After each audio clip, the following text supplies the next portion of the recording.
பணம் பணம் இருந்தால் நிம்மதி இருக்குமா? ஒரு சின்ன கதை.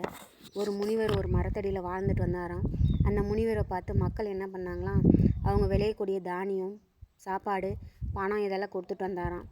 அதிகமாக சேர்ந்துருச்சான். இவருக்கு என்ன பண்ணுறதுன்னு தெரியலையாம். அந்த தானியத்தெல்லாம் எலிகள் தின்ன ஆரம்பித்ததாம். அந்த தானியத்தை காப்பாற்றுறதுக்காக ஒரு சின்ன குடிசை வீடு கட்டினாராம். அதில் கொண்டு போய் அந்த தானியத்தெல்லாம் வச்சாராம். அப்பயும் எலிகள் தொல்லை தாங்க முடியலையாம். அந்த எலியை பிடிக்கிறதுக்காக ஒரு பூனை ஒன்று வளர்த்தாராம். அந்த பூனைக்கு பால் தேவைப்பட்டதாம். உடனே ஒரு மாட்டை வாங்கினாராம். அந்த மாடை வாங்கினதும் அந்த மாட்டுக்கு பில் தேவைன்றனால ஒரு சின்னதாக ஒரு நிலத்தை வாங்கி உழுது பயிர் பண்ண ஆரம்பித்தாராம். அதில் வர பில்லை மாட்டுக்கு போட்டு மாட்டை வளர்க்க ஆரம்பித்தாராம். இதை பார்த்த மக்கள் என்ன பண்ணாங்களாம், அவருக்கு கொடுக்கக்கூடியது எல்லாத்தையுமே நிறுத்திட்டாங்களாம். அவர் உழைக்க ஆரம்பித்தாராம். எல்லாமே உழைச்சிட்டு இருக்கும்போது அவருக்கு துணிமணி துவைச்சி போடுறதுக்கு ஒரு மனைவி தேவைப்பட்டான்.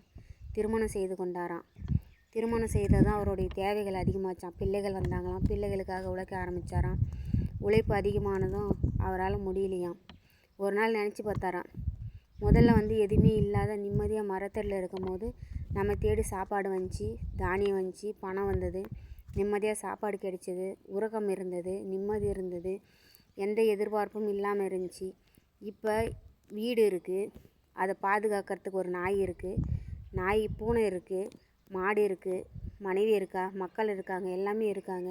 ஆனாலும் நிம்மதி இல்லை, சந்தோஷம் இல்லை, நிம்மதியான உறக்கம் இல்லையேன்னு யோசனை பண்ணாராம். அதெல்லாம் வந்த பிறகு அவருடைய நிம்மதி போச்சா, இல்லை நிம்மதி போன பிறகு பணம் வந்ததா?